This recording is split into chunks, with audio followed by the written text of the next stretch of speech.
What's going on, everybody? You found your way into the 16th episode of the CRZY podcast. I'm your host, Stephen Gates, and this is the show where we talk about creativity, leadership, design, and a whole host of other things that matter to creative people. And so, in this episode, we're actually going to talk about just that. We're going to talk about creativity a little bit more. We started talking about it a little bit in the very first episode, but I want to come back and talk about it a little bit more. I'm feeling especially inspired this week because thanks to the New York Times, I got to go to an incredibly cool and an incredibly rare event. I got to spend about a little bit over an hour sitting down and listening to film director Tim Burton talk about his work, his process, and his creativity. And if you're anything like me, films like Edward Scissorhands, Beetlejuice, and The Nightmare Before Christmas were a huge part of my upbringing and really understanding what could storytelling be? What could creativity be? And that you could do all of it and be really different and defy convention in how you do it. And so it's that thought of defying convention that really led me to the type of creativity that I want to talk about today. Because I want to talk about the type of creativity that happens once you leave the ad agency world and once you go over to work for a brand or you work what we often will call client side. It's that creativity. And I think that it's a very different and very special type of creativity. And the thing is that I see a lot of my friends leaving other industries. They're leaving ad agencies. They're leaving all sorts of different places because we're at this really interesting time where companies are starting to value design. They're starting to value creativity. And so a lot of those teams and a lot of the really good talent has started to go work for these companies. Well, I've seen some of those people be incredibly successful. They've gone on to do great work. But in about equal parts, I've also seen equally talented people go there and absolutely flame out and fail. Usually within a year or shortly after they've been fired, and oftentimes they end up having to go back to the agency world. And I think that, for me, it used to be that whenever you would go and work for a company like that, well, creatively, that was where you went when you wanted to retire or you wanted to kind of just fade off into the sunset. But it's really not that way anymore. And I think that client-side creativity has some really unique challenges. So that's what we're going to talk about today. And we're going to talk about it in really kind of 4 different areas. The first one is just a simple look at why is it different? Why is working inside of a big company and trying to be creative different than every place else in the world? Whenever you're there, what's the type of mindset that you need to have? How do you create a vision and to be able to kind of bring that to life? And then most importantly, how can you be effective? And we're going to talk about this, whether you are an individual creative person who is just at a company doing work by himself, whether you're on a team of creative people, or whether you're leading a team of creative people, because I think all of these things really apply. So let's jump in. And let's start with, why is this client-side creativity so different? Because this was something that I got wrong. Because I've spent at this point about equal parts of my career working in ad agencies and working on the client side. And it is different. And it took me a little bit of time to wrap my head around it. Let's just start with that, the foundation of why is it different. And I think that the core of it is that you just have to understand as a creative person or as a creative team that your place inside of the company and the way that you're viewed is different. Because if you're at a pure creative space, you're at an ad agency, you're at a consulting firm, you're at something like that, being creative is the heart of the house. It's the reason for being. It's the fuel that drives the engine that moves the company forward. So the creative people occupy a very special and a very interesting place where they're celebrated and given a lot of leeway to really kind of do whatever it is that they want. Well, the thing that I saw, and that it took me a little bit of time to realize, was obviously whenever you move to a client-side team, you aren't the heart of the house anymore. And I'll give you 2 examples. Whenever I went to go work at Starwood Hotels, design-driven company, innovative company, fantastic whenever it came to the value of design, but the reality was at the end of the day, design was just simply one of the attributes that was part of our product. What we were really trying to do was to put heads in beds. We were trying to fill hotel rooms. And now whenever I work at CRZY, this is about getting people to trust us with their money. And it took me a while to understand that at both of these companies, design is very, very important. The companies can see the value in design. They understand the differentiator that it can be. but it's not the heart of the house. It's not the reason for being. And that design has now become one of several different things that have to compete for attention because they're all equally important. So because of this, you have to become a little bit more strategic. And to be successful, you have to think about, how do you position yourself? How do you position your team? Or if you're leading a team, how do you position all of that to be able to create the most impact, create the most value, and to do the best work? Because getting that work out the door is a little bit different. And so this is one of those things where so often I think a lot of it comes down to mindset. It comes down to positioning in the way that you think about things. I'll be honest that I think over the course of my entire career, I've only agreed to speak at one, what was called a client-side creative conference. Because most of the time, I find these teams, because they don't understand how to position themselves, well, these conferences are about people who just complain. They complain about how they aren't taken seriously. They complain about how they don't get the good work. They complain about how the best work goes outside to agencies and how people just don't understand.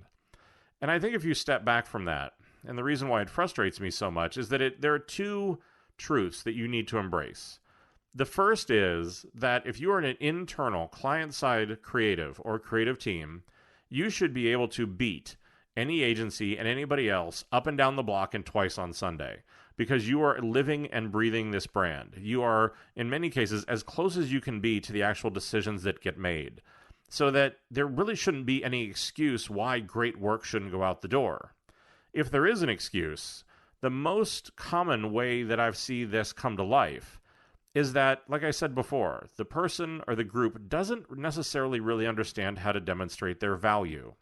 Because what they'll do is they make themselves a commodity instead of being a critical asset. Because a commodity is something that you just use when you need and throw away when you're done with it. A critical asset is part of every major business decision. And I think that sounds very easy to say, become a critical asset. But it requires you to now really be able to leverage things like strategy and politics and hard work and great work really more than anything, because the matrix that you're going to have to work through when you go client side is going to be different, because your clients inherently come to you whenever you're at an agency or when you're an external creative firm. They understand what your product is, and that's what it is they want to buy into. Whenever you're an internal team, that value proposition may not be quite as clear. And I think that the first thing that you're going to need to do, and the first thing that I've always done, is to understand that you got to work your ass off.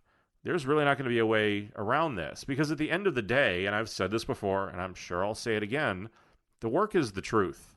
People want great ideas. They know when ideas are great and when they're not. They want great design and great executions, and they know when they're not. And they will lose patience if they aren't. If your work isn't better than the ad agency, if you aren't working harder than they are, then you're going to continue to struggle with that problem that external agencies are going to look at as being smarter than you. And that's a real problem, because it is that hard work. And it's the quality of those ideas that are going to build you the most important thing, which is trust. And I've talked about this in the past when we talked about presentation skills, about the importance of trust and confidence, how those are the two biggest things that your group really needs to sell. And I think that really makes sense here as well, because what I do whenever I come into one of these positions is that I know that I need to position my group to show its value, and that while I'm new and that's shiny and that it comes with the ability to play the new guy card, it also comes with a shelf life.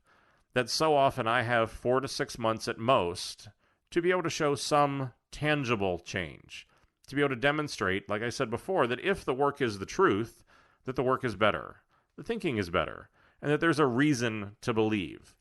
And I think a lot of it really starts to come down to, how do you position yourself?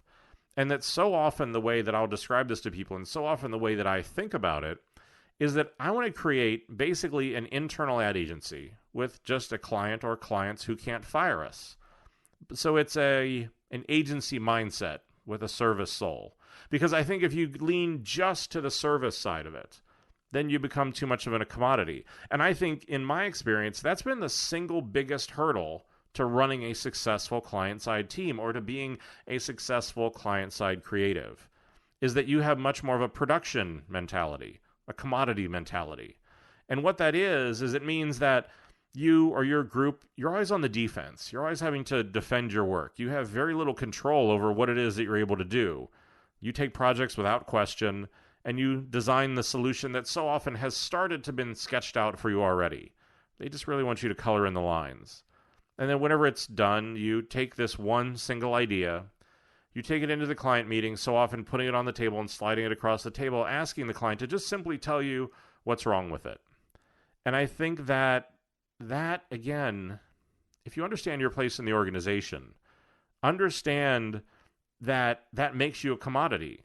That yes, you're always going to have to do the basics. You have to hit the deadlines. You have to stay on budget.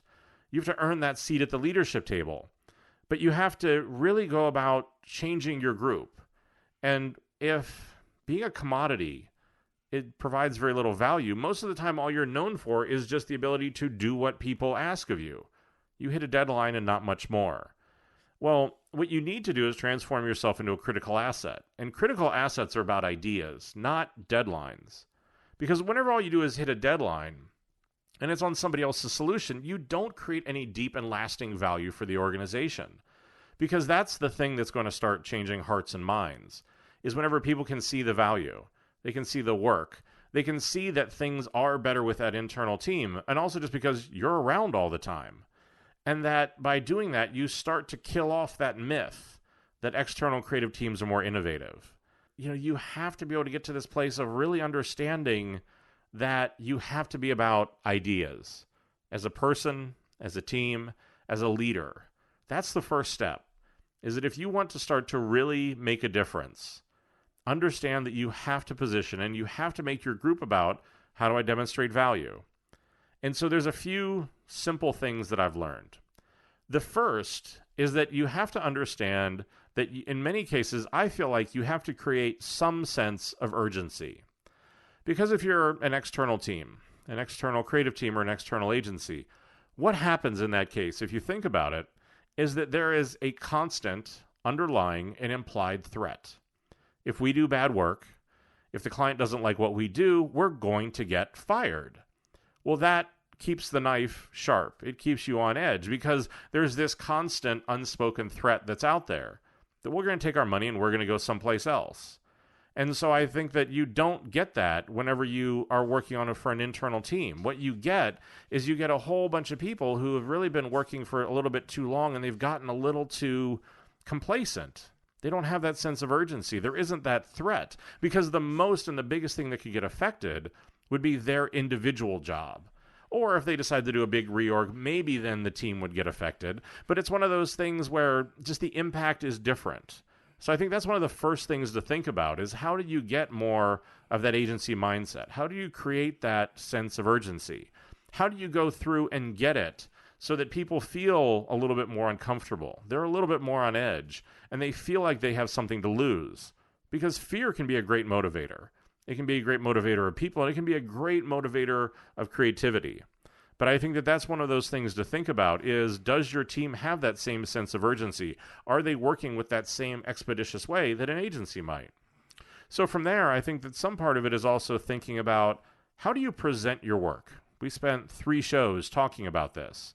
But one of the simple things that I've done is that in many cases, I'll take the exact same team, and one day they would go in, present a single idea, and ask what was wrong. Well, the next day, instead, have them go in and have them present multiple ideas, multiple different ways of solving that problem. And instead of just asking what's wrong, ask to have a conversation about what are these 3 ideas. Tell the story. Go back and listen to the 3 episodes on presentation skills, follow all of that stuff. Tell them a story. But by doing that, you start to bring the client in, and the same team suddenly gets so much smarter. Same people, same projects. Nothing has really changed. But all it is just the way that they're presenting their work has changed and that they make it a conversation.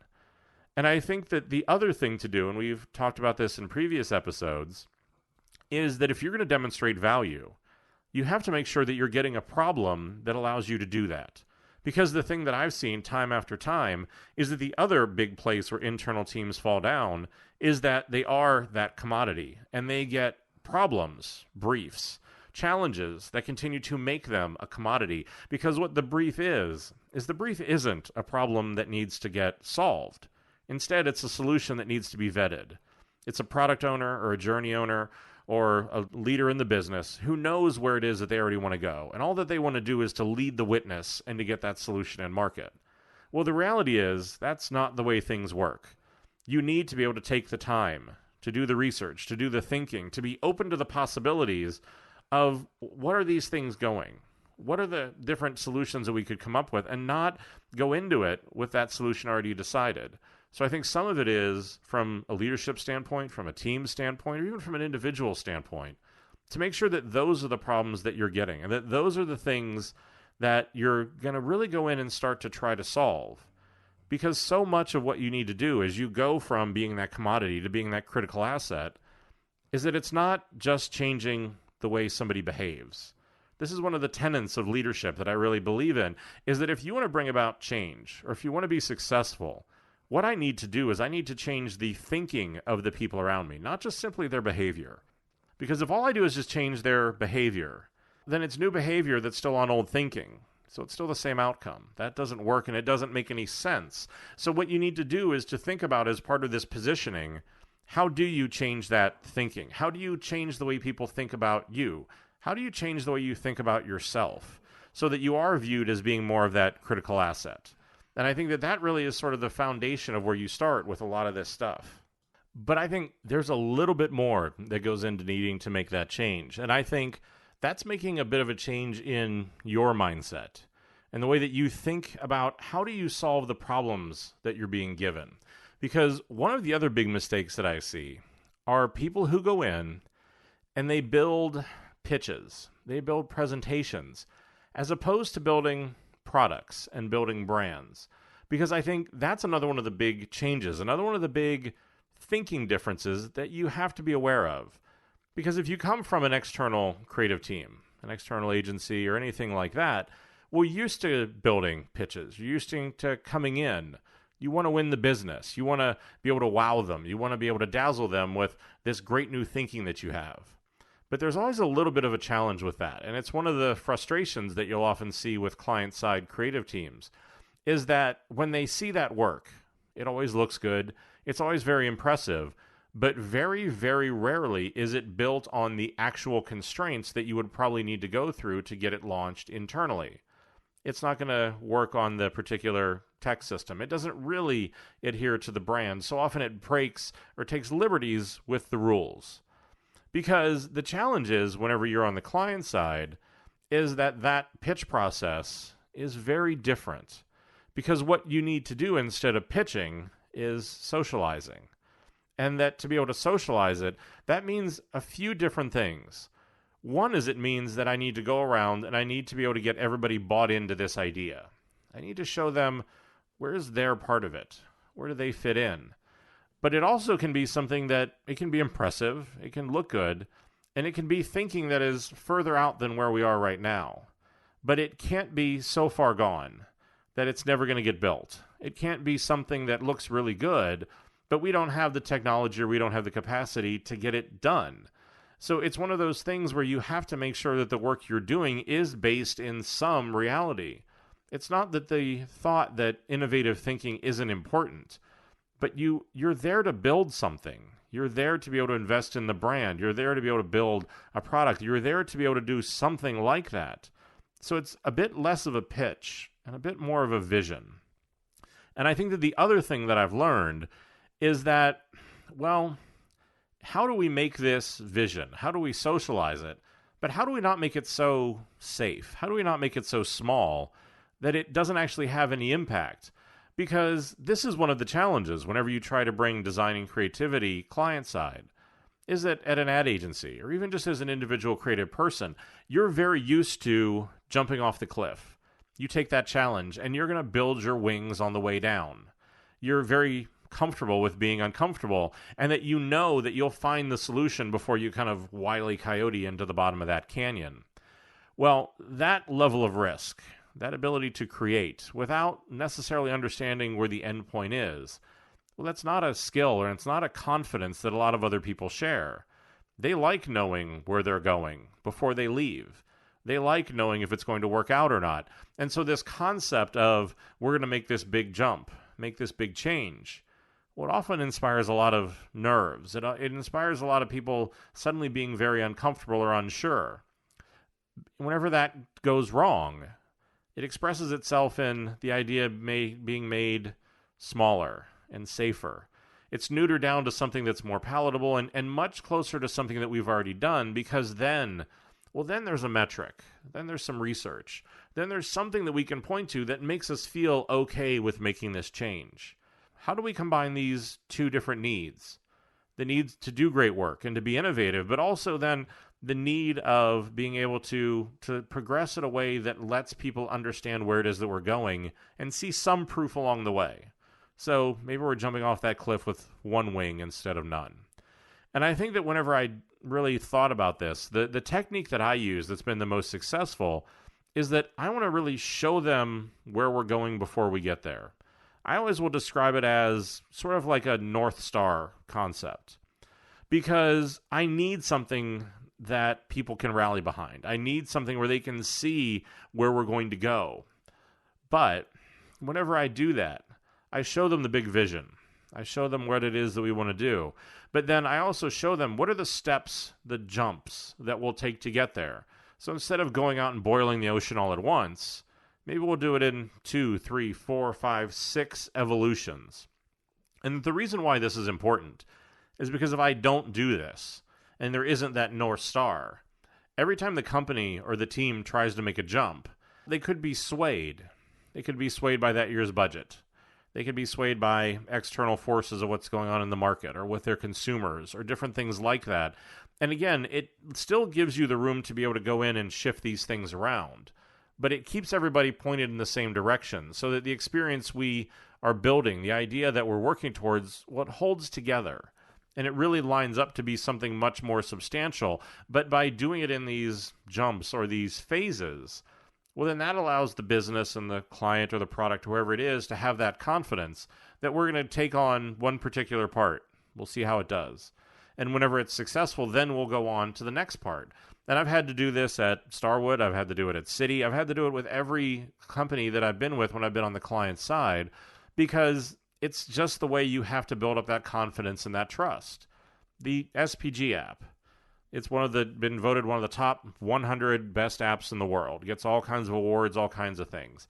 That app started with me and 2 programmers on nights and weekends whenever apps first came out, doing the first proof of concept for that app, because people weren't really sure about that. And to be honest, before that, we actually got a little bit of money to prove that there was any revenue at all in mobile by doing a mobile website. So we did the mobile website, parlayed that into the simple app. The simple app found some success, and then we started to build on it and build on it and build on it. But there was always a North Star of where we were going to go for that.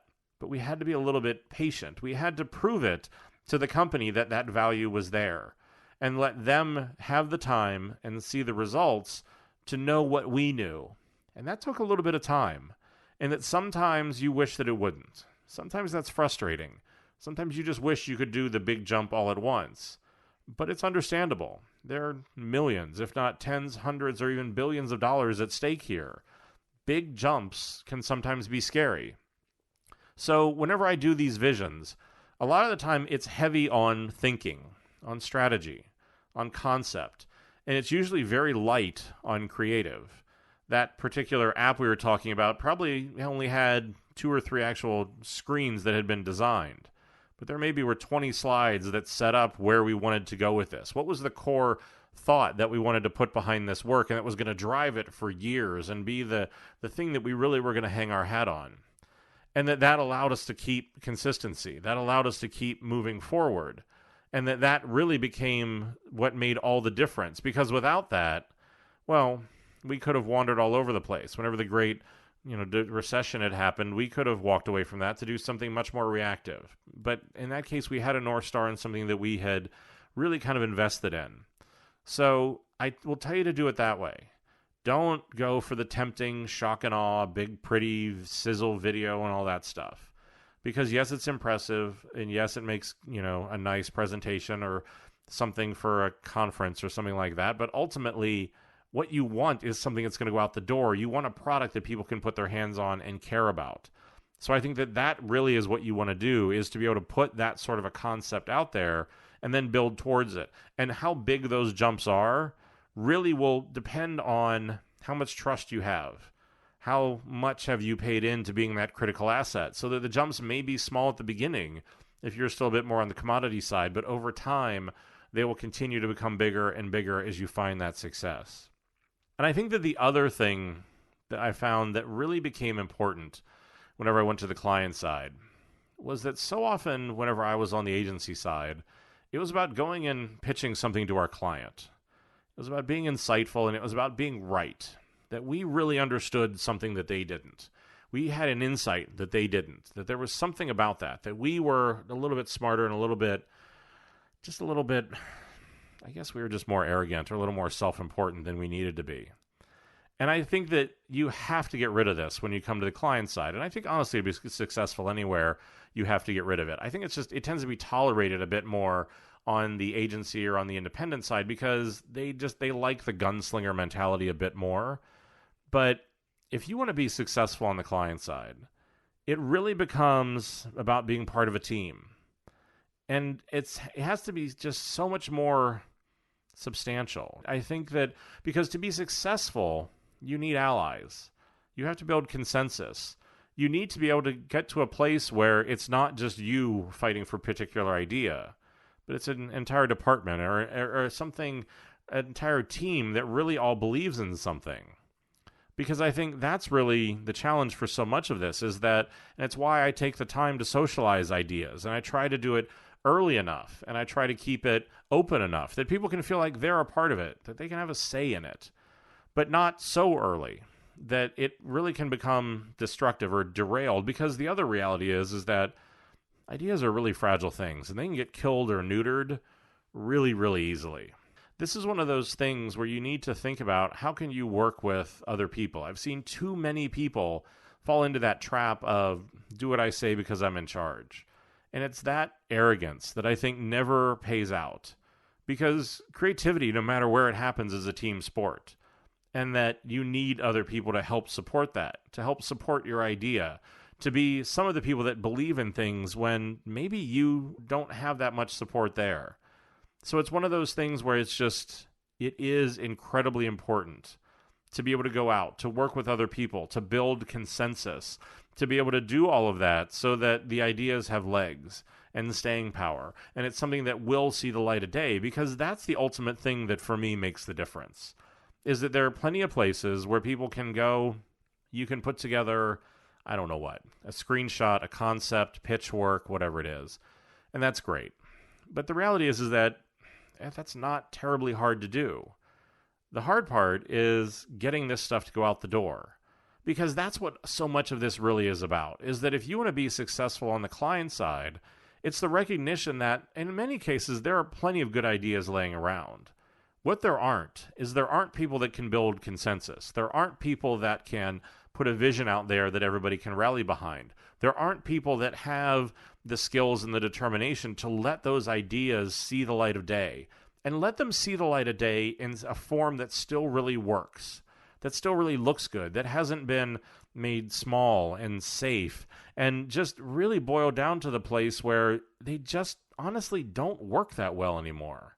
Because that's what the biggest challenge so often on client-side creativity is just getting out of your own way long enough to find and let people see the value of design long enough, to do it long enough to find that success, so that you can then start to build that power. Because that's the thing for me why I've stayed on client side, is because for me, and I know that it's an oversimplified statement, but the ability to go in and build a brand or build a product has been so much more of a significant challenge and so much more of a satisfying challenge than just building an ad for a brand, that's what's kept me there.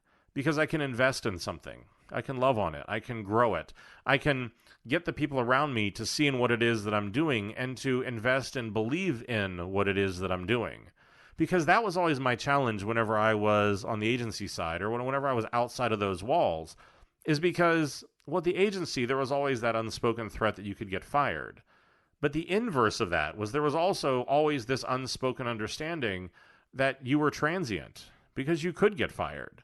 Well, when you go client side, that goes away, because now you're part of this. You're lashed onto the rocket and going for the ride. But the thing with that is you don't want to lose the agency mindset. You don't want to lose the hunger. You don't want to let that sharpness come off the knife, because it can happen. You can easily start to become accustomed to the excuses. You can listen to the people who will tell you time in and time out why things have been tried that way before and why they didn't work. They'll tell you why you're crazy. They'll tell you all of these different things and make up all these different excuses, because that's so much of the other fork in the road that you get to hit. That can be challenging, but I think it can make all the difference, is that you can, in a very, very clear way, take one or two roads. Because what you can either do is you can buy into those excuses. You can say, you know what, it's always been that way, it always will be that way, and you know what, you're right, it won't change, so let's just leave it the way it is. Or you can choose the other path and say that just because it's been that way, it doesn't mean that it has to keep being that way. It's the harder path. More people will honestly be able to make fun of you for it, because that path requires you to take a stance. That path requires you to stand for something. And so many times as I've seen it, on the client side, there aren't a whole lot of people that do that. There are a lot of people that float around. They believe what everybody else believes because it's easier, it's safer, it's nicer. I go along with the flow. I'm one of the guys. But the problem with that is that whenever I stand for nothing like that, nothing really happens. But when I do believe in something, whenever I choose the harder road, I choose the road that I want to make something actually different, well, you plant your flag and you stop floating around, and people now can take pot shots at you and they can judge you for it. And that's hard. And it's hard to be able to do that.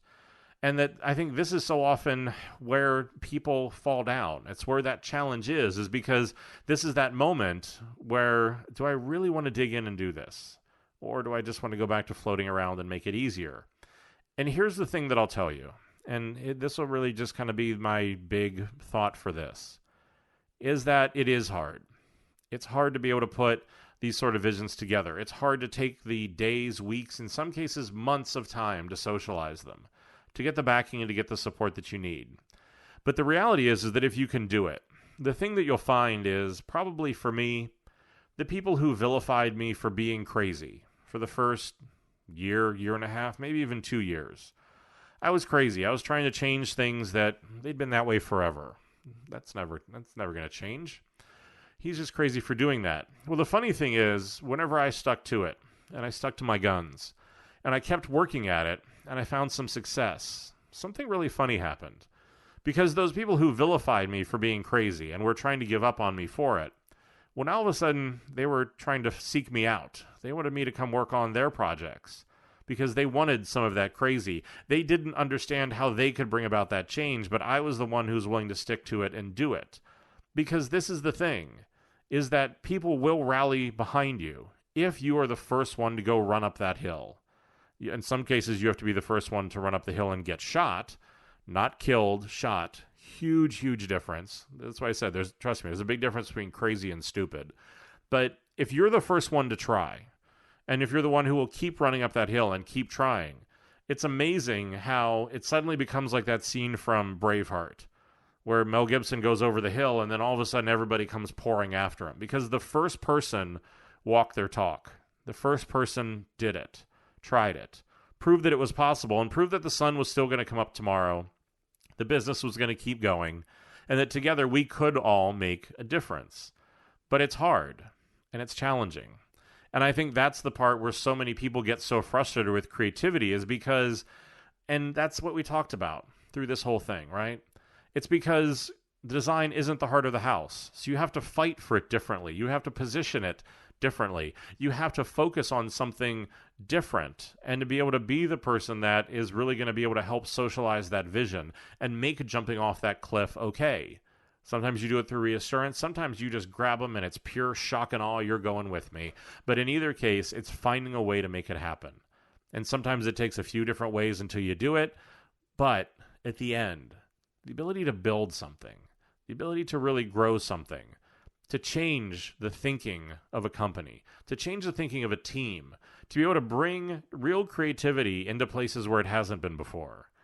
Well, that's the thing I've built my career on, because it's just this intoxicating mix of showing people something that they didn't know they could do.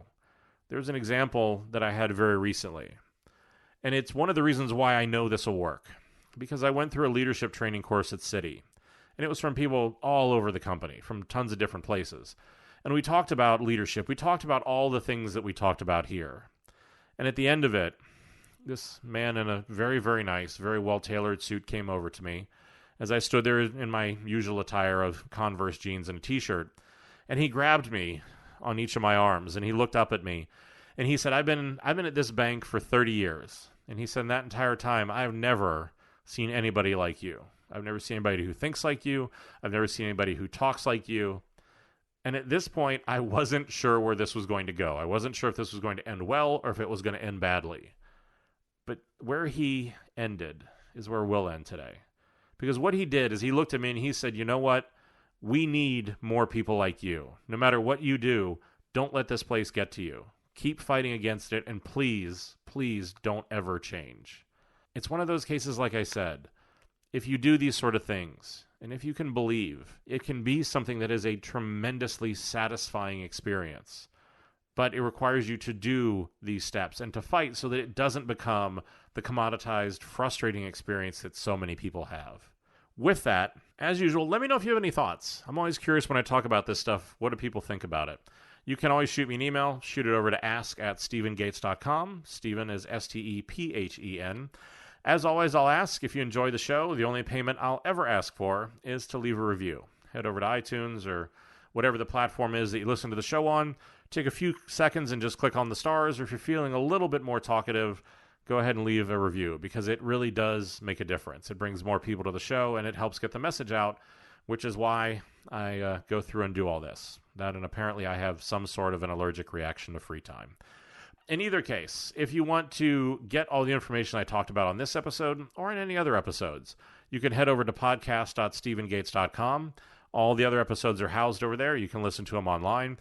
And with each of those episodes, we have show notes so that you don't have to scribble furiously everything that I'm talking about here, because I know every once in a while I'm prone to ramble on a little bit faster than I probably should.